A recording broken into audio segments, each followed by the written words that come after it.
Eu estou bem, graças a Deus. Espero que vocês estejam bem. Então hoje vamos a mais uma videoaula. Na aula de hoje, daremos continuidade ao capítulo 4 de vocês. Trabalharemos as páginas 59, 61, 62 e 63, referente à reforma e contra-reforma. Falaremos sobre o calvinismo, a predestinação e disciplina, a Igreja Anglicana, o ato de supremacia e o Concílio de Trento. A Reforma Protestante de Lutero, que trabalhamos na aula passada, inspirou o Calvino, um humanista francês que havia se convertido ao protestantismo, criou uma nova doutrina e, com a ajuda de alguns de seus seguidores, tomou a cidade suíça de Gênova. A burguesia da cidade já havia adotado alguns princípios da reforma e estava em um grande embate com os seus governantes católicos. Nesse contexto, Calvino não teve dificuldades em impor as próprias ideias, que na realidade foi um pouco diferente das ideias de Lutero.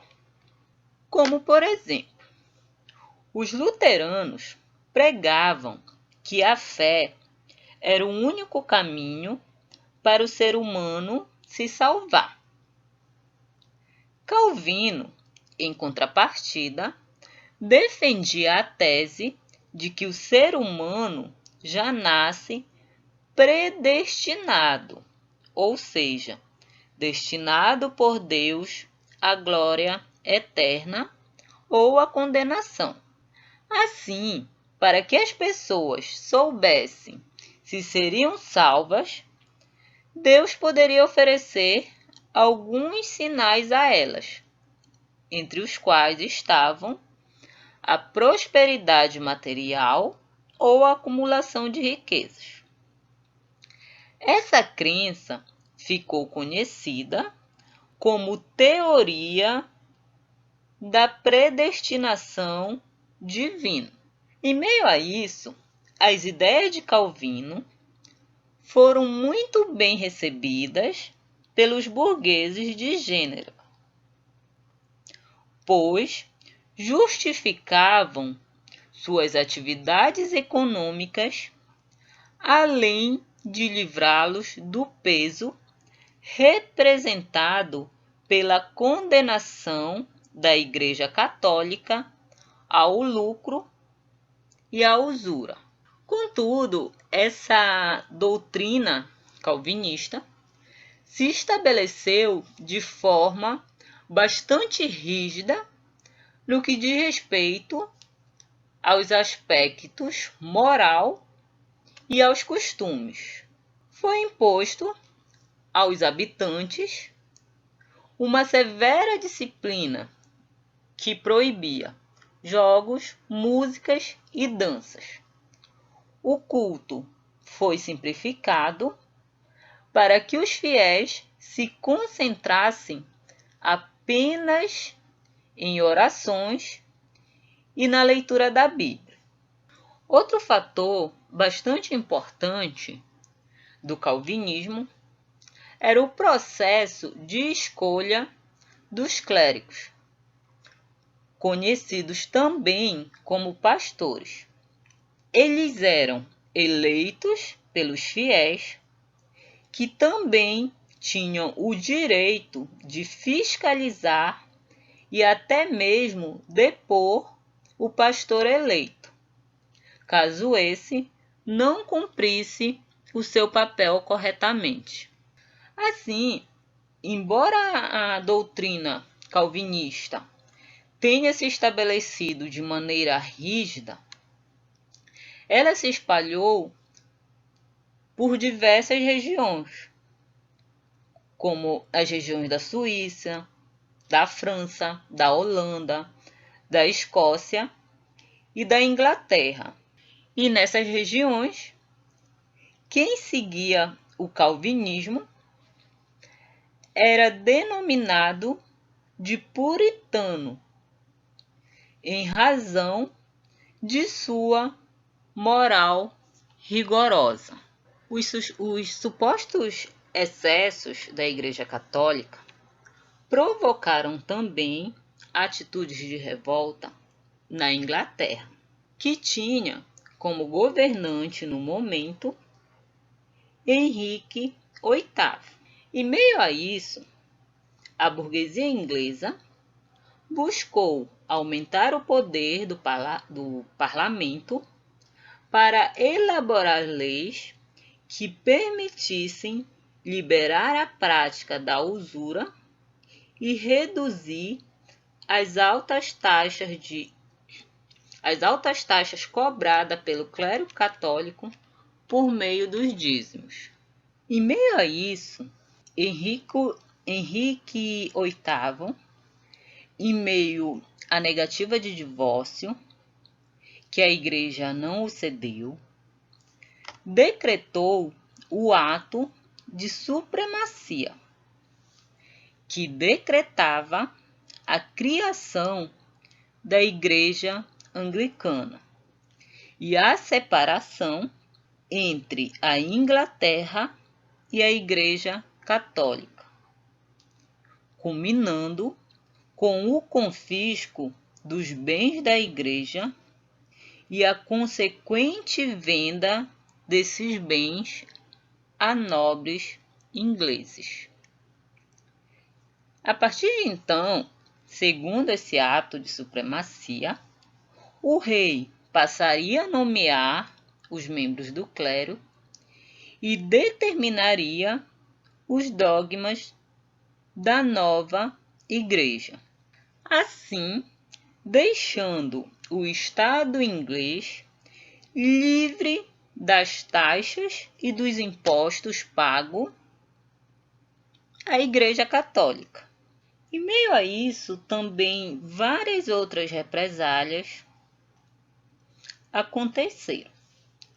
Mosteiros foram fechados, as terras que eram pertencentes à Igreja Católica foram confiscadas e vendidas pelo Estado a nobres e burgueses, mostrando que essa nova religião que se instalava era fruto de uma reforma feita com claras motivações políticas e que, na verdade, apresentou poucas diferenças em relação à Igreja Católica, a não ser a atitude de desencorajar o culto de santos e relíquias e o estímulo à leitura da Bíblia, que foi traduzida do latim para o inglês.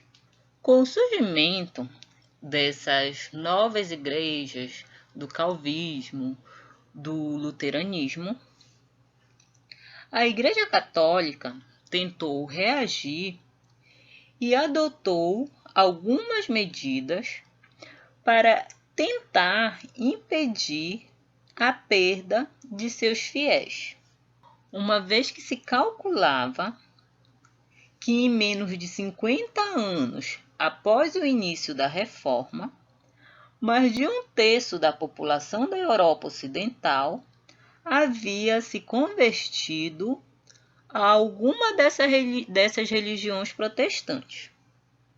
Para o Papa e o clérigo católico, era necessário reagir.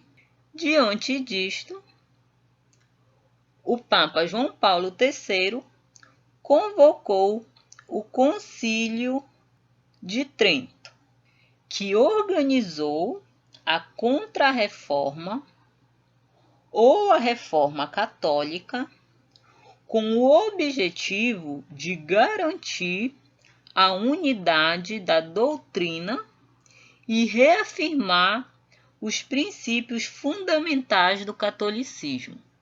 O concílio definiu de maneira mais precisa os dogmas e as práticas rituais católicas. Também reafirmou o princípio da salvação pela fé e pelas boas obras, eliminou o pagamento das indulgências, confirmou a existência de 7 sacramentos, bem como a legitimidade do culto à Virgem e aos santos. Ainda foram adotadas medidas para garantir melhor formação e instrução dos sacerdotes. E também manteve-se a obrigação do celibato no clero. O Papa foi confirmado como o pastor universal de toda a Igreja e considerado infalível, uma vez que ele representaria Deus. O antigo Tribunal da Inquisição, ou do Santo Ofício, que foi criado na Idade Média, também foi restabelecido e ficou encarregado de combater a reforma. Também foi criado um índex ou lista de livros, no qual estabelecia os livros que eram proibidos aos fiéis. Todas essas orientações do Concílio Trento guiaram os católicos de todo o mundo durante 400 anos. Mudanças fundamentais começaram a ocorrer apenas em 1961, quando o Papa João Paulo XXIII convocou o Concílio Vaticano II para redefinir as posições da Igreja e adequá-las às necessidades e aos desafios do século XX. Com isso, nós finalizamos a nossa 4ª unidade e eu deixo para vocês a atividade das páginas 60, 62, 64, 65, 66 e 67. Então é isso, pessoal. Resolva as atividades e envie para o e-mail, tá ok? Até a próxima. Fiquem com Deus.